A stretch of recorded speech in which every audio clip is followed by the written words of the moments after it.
warri karaa peejii yookaan feesbuuk illee seenanii lakkoofsa kennu guutanii inshaallah baga nagaan dhuftan jechaa gama sagantaa keenyaatis seenaa yeroo keenya saammachuudhaaf.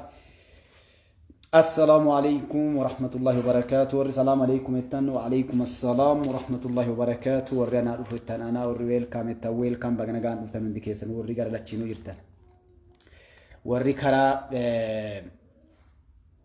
peejii jirtan na folcha aga keessummaa qabasniin jedhe keessummaan tun narraa galtuutti inshaallah takka keessummaa warra taatutti jechuudha. Keessummaan agasii warra taatutti rabbi raa taate biiznillaahi ta'ala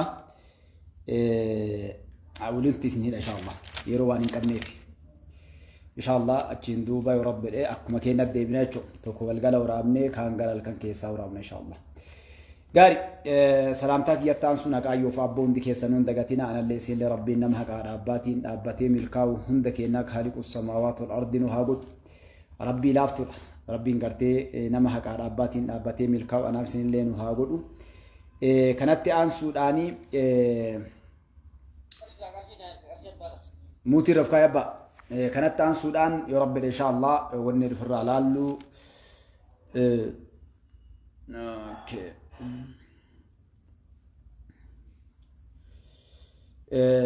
eega ummata keenya Filistiiniif akkasuma ummata Suudaan akkasuma fakkaataa isaanii warra addunyaa kana keessatti rakkoo kee jiru hunda du'aayin hin dagatinaa isiniin jecha gama sagantaa keenyaatis rabbiin haqa nu haa dubbisu warra haqa irratti wal ga'u rabbi nu haa godhu.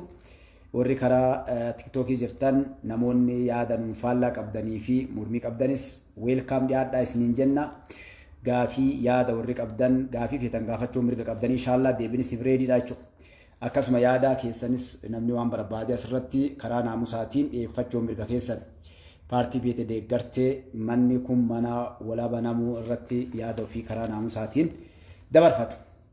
Gaarii qaqqaalee bareedduu ilmaan Oromoo gama sagantaa keenyaatitti seennaa sagantaan guyyaa hadhaa inni ilaallatu warra karaa peejiitiifis karaa tiktookii warri karaa tiktookii illee peejii illee hadhaa odees tokko kalee isin baallama seenee jira waa'ee gibiraa qotee bulaa irratti isin illee poosti godhee jira. Namoonni bal'inaan waan kaan gubbaan laaluu barbaadan inshaallah biiznillaahi ta'ala karaa peejii kiyyaa dhaxxanii information afaan amaarifaatiinis poost isinii godhaa. Laaluu dandeettanii jechuudha. Irra guddaa rakkoolee san gubbaa dhaabbannee yaada jiru namoonni gaafis qabdan akkasuma gartee wanni adda baafattan yoo jiraattan wanna san isin hundinuu sheer godhaa oor akka isinii aanjetti fuudhaa qotee bulaa keenya ummata keenya gaafilee waa'ee gibiraa irratti dararamaa jiru gaha inshaallah jazakallah khairan. Kaaniif gabnis itti deemnu amma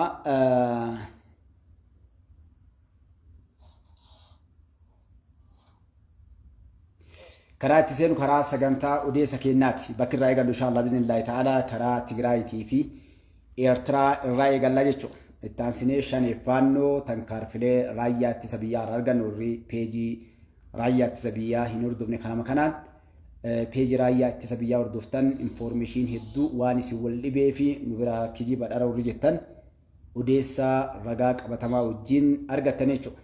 Waan ta'aa jiru biyya keessa deemaa jiru keessaayyuu warri karaa nagaa irratti nageenyi hin jiru biyya keenya jettan lubbuun shaneeffaannoo hagamtu guyyaa irratti galaafatamaa jiratanii yoo ilaaltan deebii gayaa argattan jechuudha.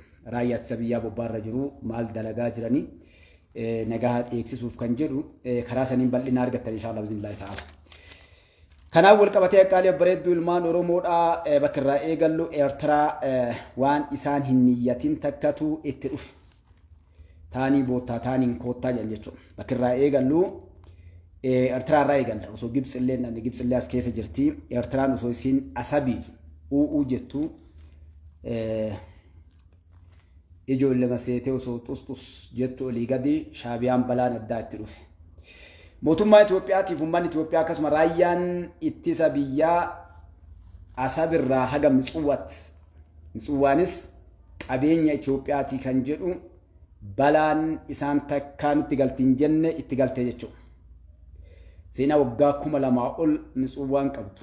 Isaan asabirraa dubbataa gariin namaa asabnullaaltu jedhas gubbaa iyyaa duulli garree deemaa jiru ammoo Itoophiyaan biyya taphaase namni gariin Mitsuwaa dhaqqabnee Mitsuwaa biyya gaarii takka akka Dubaay yookaan ammoo akka Singapoor goonaa jechuu jirti. dhalatan akka abbichuu yookaan garaadhaatti oolu kolkollee jashamini biroodha jechuudha. Maaliif seenaaleen hedduun kan inni lafa kaa'uuf agarsiisu jiru seenaaleen biyyattii kana keessatti wanni hedduun agarsiisaa jiru biyya Itoophiyaa kana seenaa dheeraa biyya qabduu fi biyya gartee muutiiroof kaabaa biyya seenaa dheeraa qabduu fi biyya gootowwaniin beekamtuuf qabeenyaan beekamtu isii tana hiyyoomsuuf cabsuudhaa fi duulli godhamaa jiru biyyattii teena irratti waan laaftuu miti. Haa ta'u ammoo wanna isaan rifachiisu tokko Mitsuwaanis maalii fi Affaar warri naannoo sanii argaman seenaan harkisee wanni fidaa jiruuf gabbaasutti jiru. Lafa kana afaan baaraa gubbaa warri qubatu tokkoffaa Affaar ta'u inni lammaffaan ammoo naannoleen kunneen lafa misoomee koroodarri dhaqqabee Itoophiyaan isiinis misoomsitee biyya gaarii lafa bashannanaaf magaalaa bareedduu Itoophiyaadha. Tan afaan baaraa daangaa irratti argamtu godhuudhaaf duulli gara asabii jennee Mitsuwaanis itti fufuudhaaf infoormeeshiniin deemaa jira jechuudha. Kanaaf wal qabatee ammallee mardoon hamtuun warroota diina biyya keenyaatitti galtee karaa Itoophiyaadhaa fi Israa'el akkasuma Dubaay wal ta'uudhaan karaa bahara diimaatitti mooraa waraanaa ijaaruuf deemaa jiran jechuudha. Inni kun mardoo guddaa diinota Itoophiyaatitti ta'anii keessaayyuu Gibxii fi Eertiraa irratti mardoo isaan quban qabneef warra gartee mootummaa kana balaaleffatu biyya keessa taa'ee baandaallee mardoo hamtuu takka ittiin dhufe jechuudha. Kanaaf Itoophiyaadhaaf Israa'el waliin ta'uudhaan duulli deemamaa jiru kuni mardoo hamtuu warra Itoophiyaa irratti duulanii fi tahee jechuudha. Maaliif mooraan amma ijaaramaa jiru kun keessaayyuu Israa'elii fi Yuudaaf wajjin ta'uudhaan waan kana kiloomeetira 40 irratti dasseetii Hanish jedhamtu irratti mooraa waraanaa gudditti kan dirree xiyyaaraatii fi xiyyaarri irraa ka'uu fi akkasuma humni waraanaa irraa qo'atu ijaaruuf deemaa jirti jechuudha. Kanaan wal qabachuudhaan dirreen kun takka ammoo bakki amma mooraa waraanaa Itoophiyaanis irraa qooda fudhachuu deemtu kun akka malee Eertiraadhaa fi Gibxi rifachiisa jechuudha.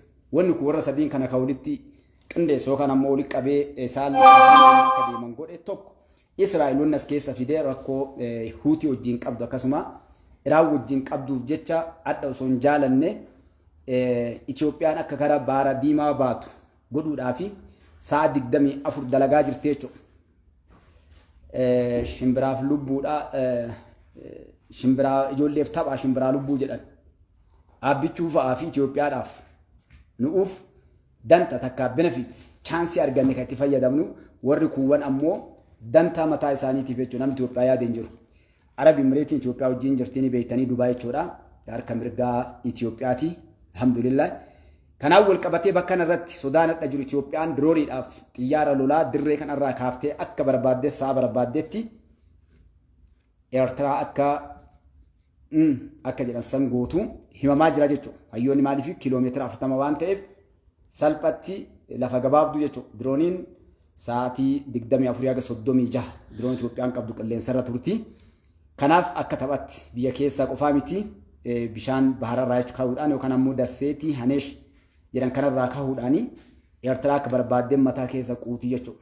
Biyya keessaallee kaatee biyya alaatiillee as kaatee mataa keessa quu yookaan ammoo garafuu dandeetti. Kanaaf wal qabatee jechuudha. Keessaayyuu Gibxiin mardoon addaa yoo itti galtu akkasuma Eertiraa ammoo rifaatuu isaan keessaan baan osoo isaan gamanaa gaman ija qalaw godhan karaa baara diimaatiinis walakkaa bishaanii keessaa yookaan ammoo haga Huutiin baatutti wanni rifachiisutti dhufee jechuudha. Maaliif abbichuun ganamaan manguddoodhaan du'aa naa godhaadheen bara. Waan jedhu hojii nadhiisaa isin yoo dandeettan na gargaaraa yoo sammaraa dhabdan callisaadhe. Manguddoon ammoo hayyoo fi abboon maal jedhe isin du'aa naa godhaadheen. Hojii nadhiisaa tana dubbiin. Olutaaltes galutaaltus maal jedhan Oromoo jala bultatte ijoollee. Nafteenya garaa hiitaa ammallee haaduma hiitaa olutaaltee gadutaaltus tan dursiin deebitu Oromoo jala bulta. Tan dursiin deebitu Miliinikii fi Tewoodiroosii fi Yohaannisii fi Hayila Sillaasee fi Dargiin Mallas illee hin deebi'anii jaalattee jibbite amma achi abbichuu jala bultaa jennaan nullee. Girrisaa garaa hiitaa ammallee haaduma hiitaa olutaaltee gadutaaltus tan dursiin deebitu abbichuu jala bultaa jennaan jechuudha. akkasimi yaa baandaa garaa hiita ammallee haaduma hiita olu taaltee gadu taaltus tan dursiin deebitu aabbichuu jala bultaa jennaan jechuudha. Maaliif yeroo aabbichuu jennuun aabbichuun gartee ilma sabaa goota jagnaaf hayyuu beekumsaa waa dalagu waan ta'eef hedduun namaa as gubbatti kan mataa nu ho'isaniin Itoophiyaan dippiloomaasii biyyoota waliin hin qabdu jedhan. Aabbichuun waggaa 6 dura fanjii awwaalee abbaa. Waggaa 7 dura. Miinoo awwaalee aabbichuu fixe ambasii olii gadi fiffiigee asin mataa nu dhukkubsaa jechuudha. Waan hundayyuu osoo isin hirribaan dammaqiin jijjiiramni kun hin dhufne aabbichuun miinoo awwaaluu eegale. Miinoo gugurdu yeroo dhootu gartee hirribaa dammaysitee gariin namaa kun gara Awurooppaa kun gara Ameerikaa kun gara Jaarman sigalee dhuka bakka jiru baandaaf girrisaalleen gartee yoo isaan hirribaa dammaqan aabbichuun qaata gartee dachii guutuu eefite jechuudha. Hireen isaan qaban baqachuu qofa biyya alatti yaa'anii olola oofuu qofa jechuudha. Kun kan gara Gibxii fi Asmaraa kana fakkaatti. Kun ammoo Itoophiyaan kaa'amma biyya keessaa gara bishaanitti illee waa isiniituun dheemidhama. Ijipti faatillee biyyoonni hedduun kaarifaatuu qalalawu. Dubbiin jajjabdu. Isillee rabbi sinaa baasu. Kan biraa ammoo odeessa gara Tigraay irraa dhufu Tigraay Gabratsiyooniin kun yeroo tokko du'e jennee dabarsinee nu kujibsiise. Gabratsiyooniin balaa inni quban qabnetti baandaa ta'e inni illee Tigraay gurgurachuu osoo deemu waa jibbaata yoo gartee Tigraayin gurguradhee Shaabiyaa fi TPLFin enu Gibxiin tun dhuftee nu gargaarte jedhee osoo fiigu balaan badhaa itti kaate. TPLFis mooraa lama cabxee wal nyaachaa jirti jechuudha. Gabratsiyoon kaasuudhaanii Manjoriinoo fi Fassahaa Manjuusu jenaalticha kana bakka buusuudhaa fi TPLF jiddus balaan guddaan dhalate. Osoo isaan waan biraarraa wal fixan isaan walitti deebi'an jechuudha. Maal jedhani warri keenya kun aabbichuun een akka illee barakaa jettee kolkollee warri aabbichuutu Oromoo faati biyyaa baqate nam tokko hin tunne dammaquma ol kaanii biyya yaad ka akka Baqqalaa Garbaa ka akka Jawaar Mohammad ka akka eenyutaniin gurbaa kan gabaabaa Lammaa Magarsaa ka akka Doktor eenyutiin Doktorii Milkeessaa lafa gurguratee kutee innillee hattuullu hundi isitu waan daladdu beettii dammaqa biyyaa yaatee kuttee jechuudha sigalee barakaan qaban hattaa biyya keessa taa'anii mormuu hin danda'an jechuudha ni beekan ka aabbichuu beettii bardu guutuun isitu duruyyee akka gaarii beetti leencicha Oromoodha. Taaga ofii beektu dhiira taaga ofii beektu dhiira maqoon teettu jedhan namni akka ofii beeku dhiira duran taa'u maaliif ija isaa laaluu hin danda'u. Soo kanaafuu adda eessa deebite dubbiin Gabratsiyoon osoo inni Shaabiyaa baadhee fida jedhee shaneedhaa fi faannoo wajjin Suudaan keessa inni kaa'idhatu balaa biraasii ganda keessaatti kaasan waslaata ati ganda keenya gurgurattee ammallee gartee warra kalee dubartii bakka meeqa dhaabattee ni kaa'idhatte ammallee deebitee shaneefa deebitee ni kaa'idhatte gursummeetti gadhiifte. Garam deemaa jirta maal godhu jirta jedhanii jechuudha. Kanaaf balaan itti dhufte kanaa jechuudha. Gabratsiyoon Jeneraal Migbaa Hayileen kullee jabdu. Ammas Jeneraal Migbaa Hayilee fi Gabratsiyoon jidduuttis rakkoo guddootu deemaa jira. Yetaabbaat wal keessa deemtee wal nyaachuu jirti jechuudha. Jeneraal Gabratsiyoon ammoo balaan itti dhufte anatu deemaanii warra Tigraay kana jedhee osoo inni gartee lukee namaa ta'ee fiigu balaan inni quban qabne jeneraalotaa fi uummata Tigraay itti kaate jechuudha. Kana qofaa miti maal ooluu jirtu beektan biyya keessatti gabatee gaarii yookaan ammoo makiinattaniin makiinaa walirraa hiikuudhaan sochii wal kuttee bakka jirtu uummataa keessa wal buxulaa jirti jechuudha. Uummanni jidduu tanan rakkatee jennee turre bara namni aabbichuutu akkana balaan isin fuuti nu aabbichuu malee isin hin feenu jechuun jira jechuudha. Walaa nyaattu jarri tokko malee walaa nyaattu jarri tokko maadha.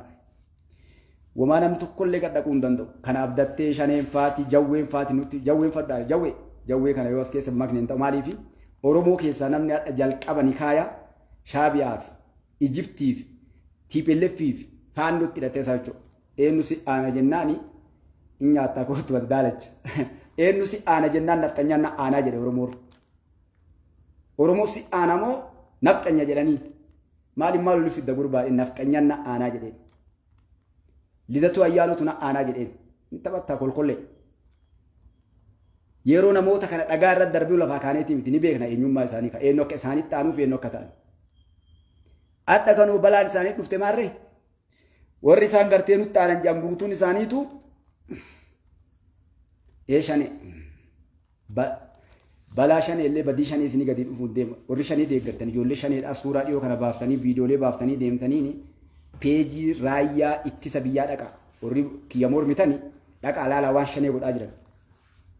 Viidiyoo waggaa meeqaa baaftee hadha poostiin godhu jirti maaliif waan godhaa jiran agartee ijoollee waan shanii irratti dalagaa yaa ayyoo ilmi kee ala jiru yaa ayyoo ilmi kee shanii keessa jiru yaa abboo ilmi kee shanii keessa jiru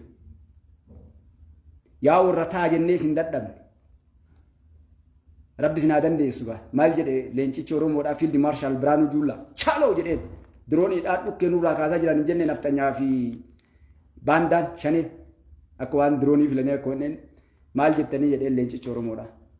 Dirooniidhaan nu fixaa jiranii akkamitti gartee ripheedhaa dirooniidhaan jennaanii lakki kilaashii sinaaf illoo eddanii danda'a jedheen gartee wanni binneef teknooloojii wanni galchinee fi isiniin daaressuuf chaaluu jedheen jecha ajaa'ibaati chaaluu kana beektan isin chaaloo danda'a jedheen jechuudha. Soo kanaan wal qabatee warra isaan abdatanii gaara galanii fi isaan ijaaree kaleessa gartee gara gaara galche warra kalee nikaa hidhatanii gaafa abbichuun asmaraarraa ka'aa galaa jedheen abbichuun beektanii gaafas inni iisuyyuu fiduu edda gara Itoophiyaas iisuu fidee maanuu tursiise abbichuun waa'ee asabiif si fidee jedheen iisuun yeroo san hin galleef dubbiin mirqaana keessa takkaa biyyaa baheen beekumi isaa ka abbichuun fuudhee finfinnee fide iisuun tamasgiin geetaa'ee jedhe gartee namni kun balaa kalee kaxaa dalagee addunyaan guutuun balbala cuftee ciisu namni kun narraa bane Nobel Peace Prize illee argatu an Nobel Peace Prize argadhee asmaraa keessaa bahee Itoophiyaa dhufuun waan ayyatin naayete garte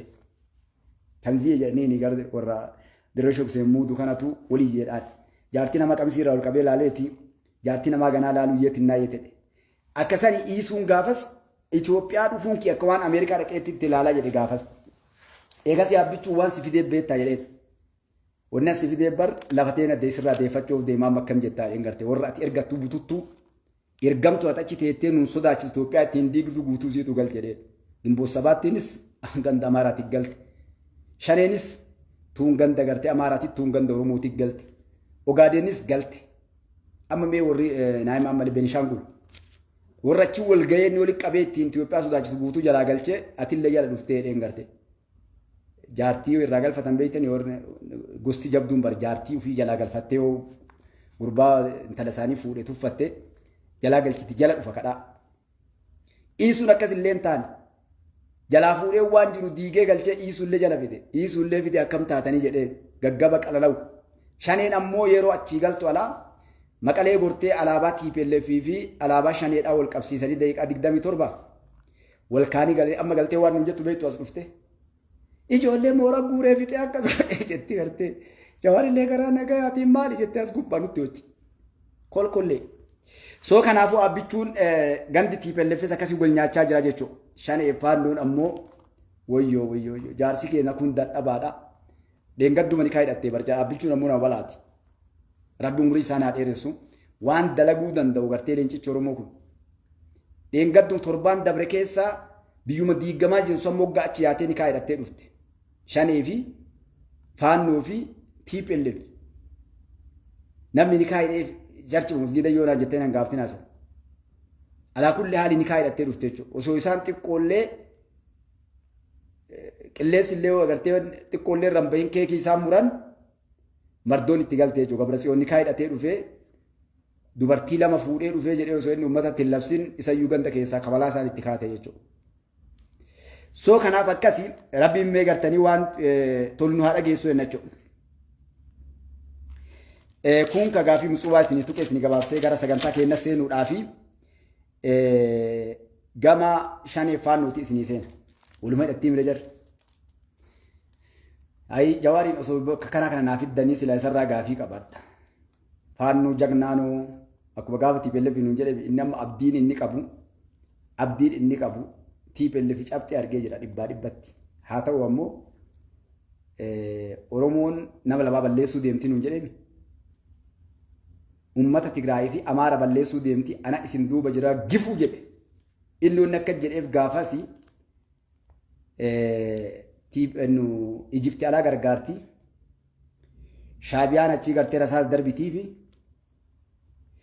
TPLFin faannu wal gargaaruudhaan jara lamaan kana keessaa tokko baandaaf girrisaan keenya baatee 4 kiiloo fidaaf abdii san qabaachaa ture lachuun dhabuudhaaf akka nama gartee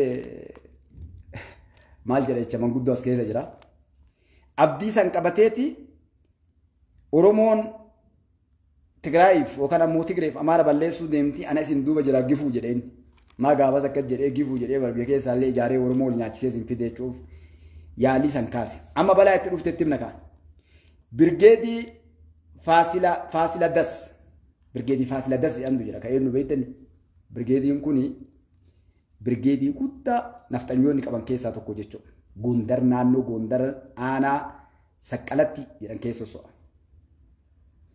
duuba balaa isaanii galte isinii amma mardoo baddu jawwee ka rabbi obsa siyaa kennu jawwee kiyya rabbi obsa siyaa kennu waan biraan jedhu garaa sabbataa shabodhuuti gartee na caqas lafa gaqqabi mucayyoon isaati birgeedii Faasila Das hoggana isaa maqaan isaa eenyu ka birgeedii sana jiru jechuudha ajajaa birgeediidha Faasila Das nama maqaan isaa Faantahuun Walduu fi itti aanaa shii halaqaa Chaalaachoo maqaa ajaa'ibaa qabamuun ni beektaa Chaalaachoo Alammaa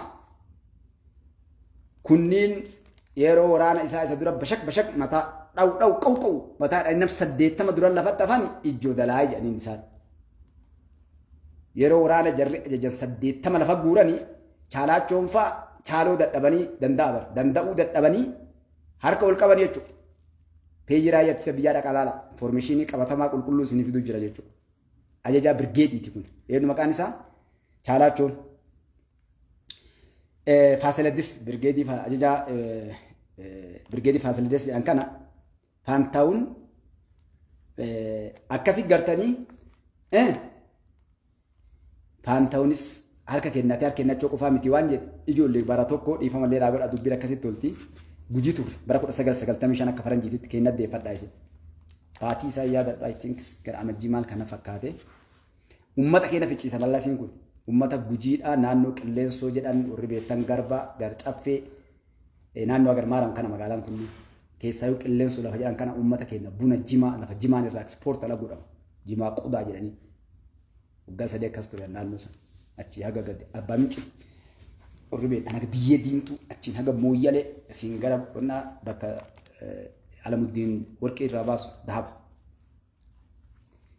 duuba ganda kana fixan ummata keenya namni gadi namni Oromoo akkas ta'e siin jedha fixan mana 500 gubde guyyaa takka darasaa ummanni gujii bara dadhabeetii miti yuunifoormii kennaaf mallas yuunifoormii kennee mootummaa jedhee ummanni jalaa ka'a meeshaan kennaniif meeshaa dheeraa deemu irraa eegalee aga kaarkaa kilaashiititti rasaasa gaarii kennaniif ummanni keenya jala dhumatee kun daaraa ta'e akkasumatti ummanni ajaa'ibaa dubbii yeroos naannoo san sossoonaa yeroo dubbii agarre abboonni isin lolu jiru dara sabaa yuunifoormiitti godhan malee naqaa jennee dhukkee irraa kaasu ummanni gaafatan argate meel laalla jeetti seene ummanni yeroo itti seenu dara sama daalattii ta'an ummanni ol garagalchee ganda keessaa yaasee isaanii sidda meeqa buqqisanii ganda meequbanii gaaf kanam dubbiin jabaannaan hidhanii Oromoo dardara Oromootiif abbaa gadaa dabalanii hidhanii ammannaanii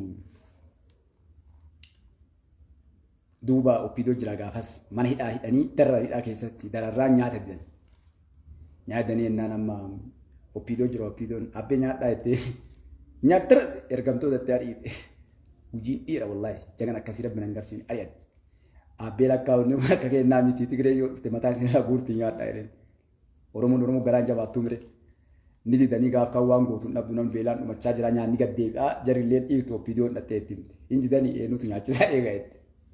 Dhagee namni as keessaa agartee nama mootummaa akkanaa agarre takkaatetti uummanni guddina dhagaa jira abbaa gadaa keessaa girnoof matariyaasa akkasii ni gala matariyaasa fuutee balbala maneedhaa bantee gabbantee isaan manni keessa guutu Oromoo bantee balbala askaraa bitaa mirgaa beeku balbala gamanaa irraa irra keette matariyaasa agartee otomaatii gubbaatti yoo isii wal akka hangeette abbaan gadaa lafa akka kana jiran jedhan jolle dubbiin hammaattee qammasaa jedheen nyaadhaan jenne eebada dhiira laal nyaadhaan hin jenne bara dubbiin hammaattee qammasaa jedheen akkasanii dubbiin jabaattee maal jedhe ajajaan birgeedii kana dubbiin hammaattee warri haftanillee gallee galaa jedheen gallee galaan tunillee dubbii qabdii zabara Tigreen gaara taa'u dhoogite tokko ijoolleen galteeti dubbiin jajjabduu gallee galaa itti akkasanii hafutti hin jirru dubbiin waan dura dhaabbatee loluu danda'anii miti gallee galaa jettee jechuudha jarri galtee ajajaan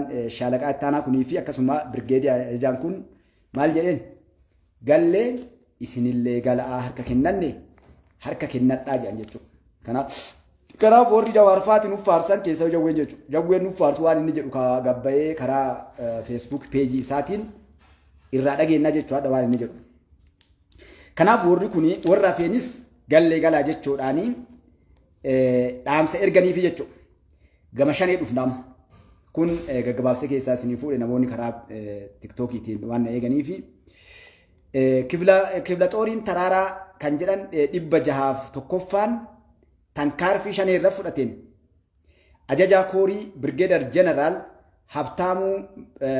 habtaamuun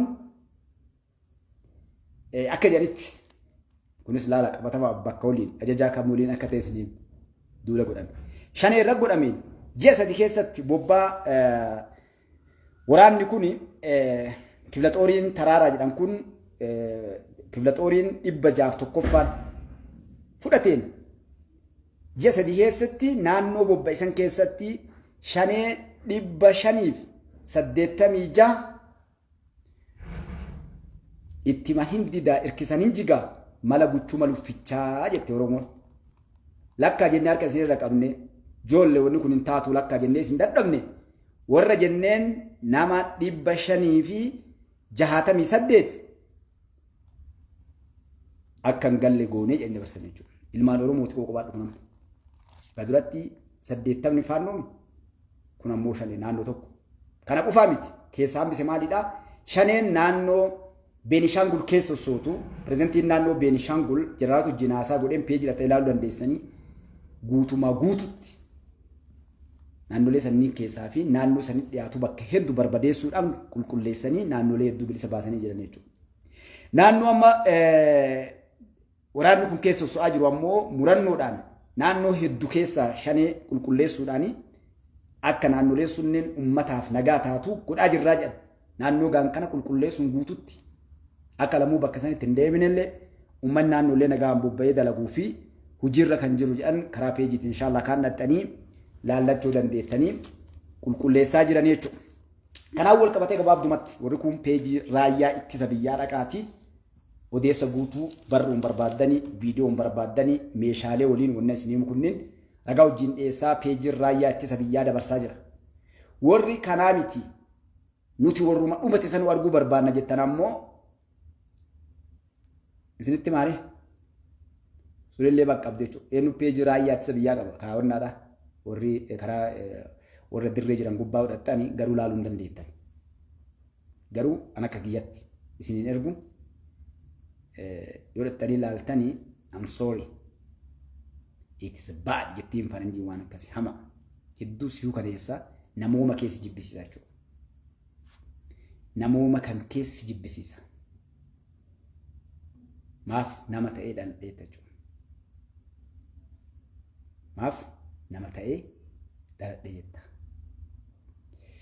Kanaaf ilmaan Oromoodhaa gabaabdumatti haalli biyyi keenya deemaa jirtu warri karaa nagayaatiin maaliif akkas hin goone eenyu daawwadhu jeelaan usii taa'i yookaan bahi.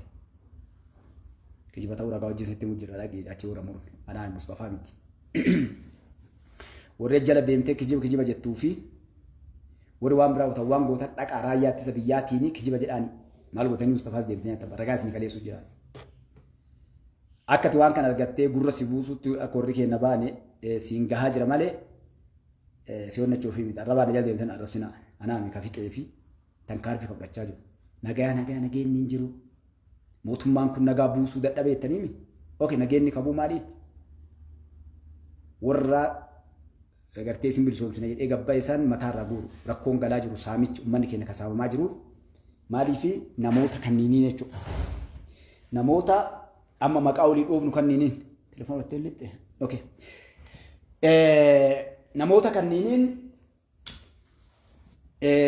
biyyi tun jeeqamaa jirti sababa kana. Ibalu du'e akkas ta'e maaliif du'e shan jedhanii ajjeesanii. Ibalu sababame maaliidhaaf telefoon irraa fidinaa. Ibalu maaliidhaafi akkas ta'e jedhan shan jedhanii hatta haadha qotee bulaan keenya kasaabamaa jiru maqaa kuutti maxxanfameeti. Naannoon Oromiyaa akkasii naannoon Amaaraa ammoo nafxanyoota isaanii ijoollee isaaniitiin. Uummanni Tigraay ammoo Oromoof naannoo Amaaraa jaala dammaqee bakka akka gaarii gurra nu kabalee namni kuni kaleessa gartee nu kabalee yeroo tokko nu kabalee dinnee lammaffaa deebilee nu kabalee dinnee sadaffaa yeroo nu deebi'ee akka nu jirre kasilaanu galanni Ameerikaadhaaf rabbi gaditti Ameerikaan harkaan fuute aabbichuun amma yoo dhufe sanyii teennallee ni haxaaya abbaa namni kun nu gorsee lama gartee harkaan nurra qabee sadaffaa irratti dachii irraa nu haxaan barbaannu jedhee jechuudha. Gubatteen arginii daa'imni min daggamteedha. Naannoo shanee kana keessa godhaa jiran kana fi naannoo Amaaraa dhaqxee wata waa'ee faannoo dubbatte abbaa kiyyaa rabbi si haa baasu. Mee ati dhiira haa tanteesi deette naannoo shanee kee tankaarfi keessa fudhatan uummata dhaqee warra shanee kalee deeggaru. Isaan bira dhaqii warra shanee kalee deeggaru isaan bira dhaqii ati dhiira dhugaa abbaa shanee yookaan aayyoo shanee takka obbolee shanee bira dhaqii shaneen akkasii jedhiin.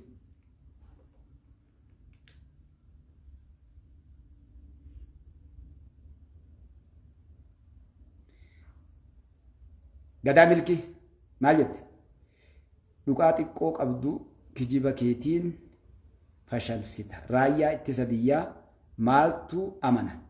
Eela waan goonuu irra keessan amannaa been arge. Eesin amanamtanii raayyaa ittisa biyyaan amanam. Ufii gadii dhufu magayyaa addi qaraa bara. Lukkuu agal sammuu lukkuullee yaadda. Raayyaa ittisa biyyaa jechuun maali beektaa hin beektu jalqaba. Raayyaa ittisa biyyaa hiikkaa si gaafatan hin beektu amma. Hiikkaa raayyaa ittisa biyyaa si gaafatanii gadaa milkii. Gadaa milkaan kan beeku taate nama guddaadha gaggaariitti. Yoo gadaa milkii kan beeku taate yoo kan biraa maqaa baafatte malee. Isin warra garii Oromummaa keessan isin qoranna wali DNA abbichuun DNA eegal jennaan hedduu namaa DNA dhugaas ni bara. Ni eegalaa abbichuu yeroo gabaabduu keessatti eegaluu qabu nama hedduu akka gartee biyyoota guddatanii kana namni keenya bar sartifikeetii waraqaa dhalootaan qabuumi Ameerikaaf abbarati filamuuf waa'ee biyyaa dubbachuudhaaf jalqaba fakkeenyaa fi pireezidantiif haa ta'u waan adda addaatiif dura lammii biyya sanii dhala ta'uu qabda. Isin amma warra nafxanyaa waliin dhufee fi warra TPLF waliin dhufee Shaabiyaa irraa dhufee yookaan ammoo Bahargamaa dhufee fi Yamanii fi biyyoota Arabaa kana as ce'ee ta'uu fi ilmaan Kuush ta'uu keessanuu DNA adda baafachuu qabda. Taphaan dubbiin amma addunyaan gara sitti deebitee jirti. Namni sittiziina lammii biyya sanii dhalatee achi keessa dhalate biyyaaf gartee pireezidantii illee ta'uu danda'a. Amma Ameerikaa keessa pireezidantii ta'uu hin danda'u. Garuu meerii maal kanneen akkasii jettan kantiibaa yookaan bulchaa maal kanneen ta'e filamuu danda'a. Garuu biyya bulchuu hin danda'u waliigala biyyaa. Maali bakka biraatiin biyya gurguradha yoo ta'e. Warri nu dhibaa jiru kana jechuun biyyi namaa DNA adda baafti. Itoophiyaan DNA aga silaa gartee bari sartifikeetii illee wanni hundinuu sisteema sooshaal sekuriitii waan hin seeninii fi warri nu dhibaa jirtan kuni warri biyya keenya keessa rakkoo saba keenya irra fiddan warraa Oromoo haadara karaa guurte kanni haatee lukkuun haaduu ittiin qalan baafteedhaan. Kanaaf akkasii walumaa galatti wanni isin jechuu barbaadu maali na uffol calleessinitti karaa kanaan jirtanii sonnettanii haalli amma karaa bishaan abbayaa yookaan ammoo gartanii aga mitsuu waatu jechaa jirran waan isin jettan hin beeku.